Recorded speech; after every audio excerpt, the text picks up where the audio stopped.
Natural gas in Europe. David Blackmon. He's a frequent writer at Forbes.com. David, good morning. Good morning, Armando. How are you today? Fine. Have a good new year. Yes, absolutely. It was wonderful here. We need that. The world is a very little mess, you know. Yeah, yeah. I'm honestly very glad for 2021 to be over. That's right. David, please, there is a picture circulating in social media showing 46 US LNG cargo ships with natural gas going to Europe, from the United States to Europe. What does it mean exactly, David, please?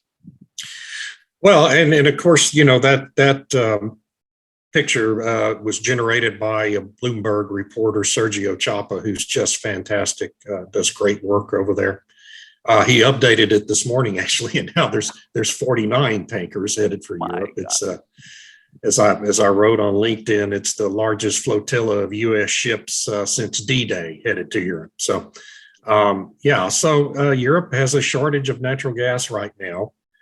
They are really in a very real energy crisis currently that is life-threatening to thousands of people over there.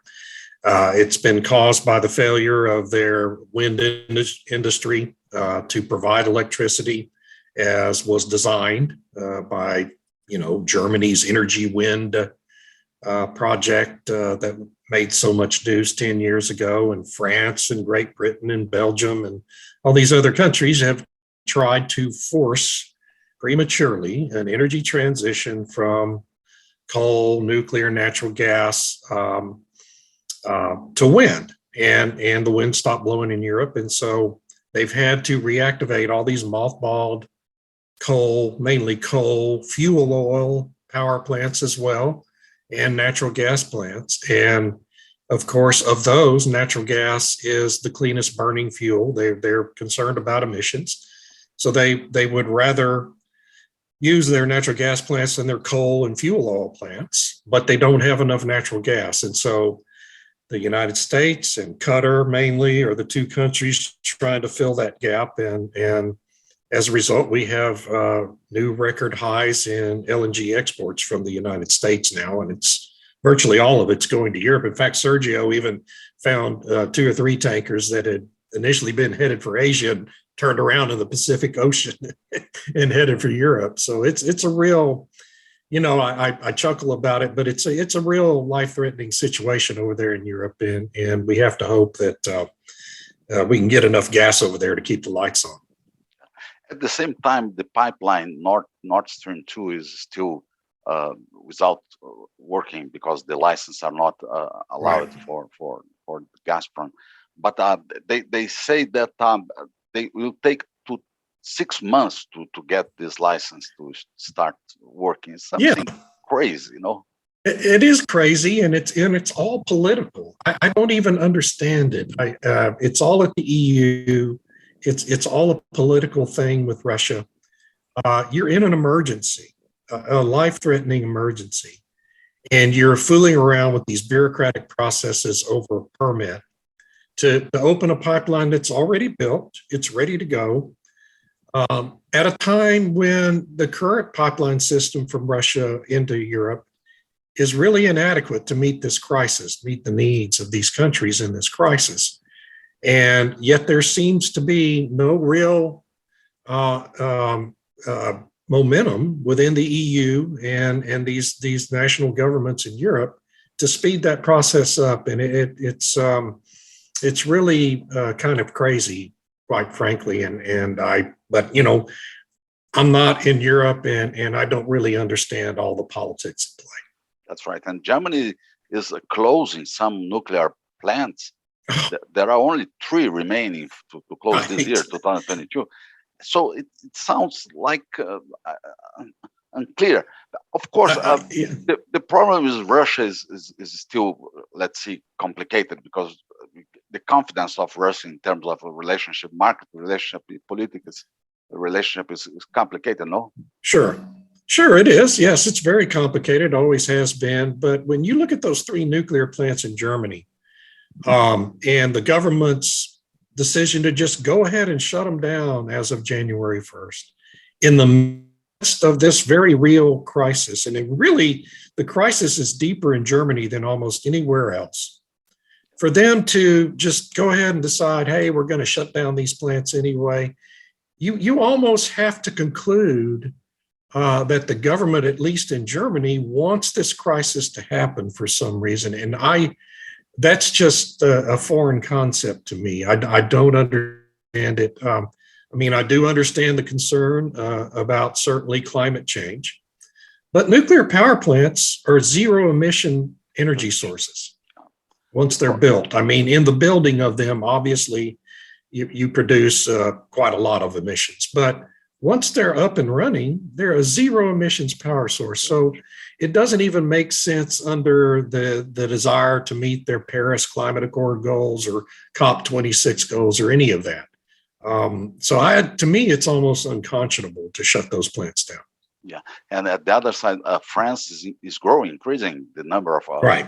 nuclear plants. And Great Britain has plans to do that too, which is smart. I'm not a nuclear guy. I've always been in the oil and gas industry, but if when you have already this big fleet of plants, Germany shut down 3 other plants this year in 2021. They had 6 altogether. And when you have that fleet existing and you have why not just keep them, maintained so that you have the ability to rely on them during a crisis? I just don't understand the just insistence, myopic insistence on shutting them down completely. Yeah. At the same time, we should accept all kind of energies because we do not have enough renewables to replace those conventional energies, no? Oh, that's right. And unless we want to just cover up half the countryside with windmills and solar arrays, we're never going to. So we have to really find other ways of meeting these emissions goals. And there are plenty of other ways to do it. Instead of this willy-nilly rush to just do away with the infrastructure we already have that works magnificently, frankly, in most parts of the world, or at least the developed world. We should be finding ways, and a lot of companies are engaged in doing this, finding ways to clean up the current infrastructure so that you meet these emissions goals without just throwing the baby out with the bathwater, as the old saying goes. And it's all become so politicized. And the climate change lobby has just become completely dominated now by the wind, solar, and electric vehicles industry that other very viable technologies and projects that would really be very helpful and productive get crowded out just due to politics and really nothing else. The other parts of the world, Asia and the United States, are increasing the nuclear plants too. United States are increasing the nuclear plants, and gas is something very important, and so gas is welcome to United States, no? Yes, absolutely. And the nuclear power industry, I do believe is getting some traction here in the United States. It's been very difficult for them. But of course, in Europe and Asia, it's been a better process for them. It's still very hard for the nuclear industry, and like in a state like California, which has plans to shut down its one remaining power plant now. Just again, strictly due to politics and for no other reason. And this is wrong. This is the wrong way to go about this. We just have to find better ways of addressing these issues than just saying, oh, it's got to be wind or solar or nothing.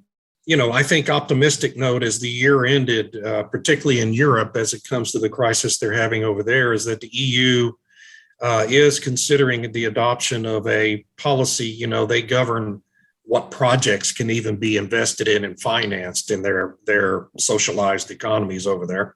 So they're looking at a new policy now that would classify many of the natural gas and nuclear power plant projects as green in this investment policy. And, there's a lot of caveats and qualifiers around it, but they seem to be things that can easily be met. So that's just an indication that, and it's always been the case in the energy space, unfortunately, that it often takes a very bad crisis in energy to bring about the adoption of sensible energy policies by various governments. And I think maybe that's what we see happening in Europe now. This major crisis is causing them to rethink some of the bad policies of the past. So Biden, California, and Germany think very, very similar. These three Yes, entities. yes. And it's extremely similar, particularly between California and Germany, what they've tried to do over the last 10 to 15 years. And you see all the issues it causes. I mean, California has constant rolling blackouts now. It's just become a part of life in that state. And that doesn't need to be the case. There's no reason for that to be the case in the United States of America anywhere. And there's no reason for it to be the case in Germany other than politicians, for political reasons, pushing a premature energy transition that, in fact, may never actually really come about. That's right. That's right. Let's pray to reduce the number from 49 to 4 or 5 ships, cargo ships from the United States, because 49 is a big number. It's It is. crazy. And it is crazy. And we're exporting 20% of our natural gas right now from the United States, and that's an awful lot. That's right. It's probably not sustainable over the long term. Yeah, perfect. Thank you so much for this nice conversation, David Blackman. Absolutely. Thank you, Armando. I always enjoy it. And Happy New Year. Best to you and your family.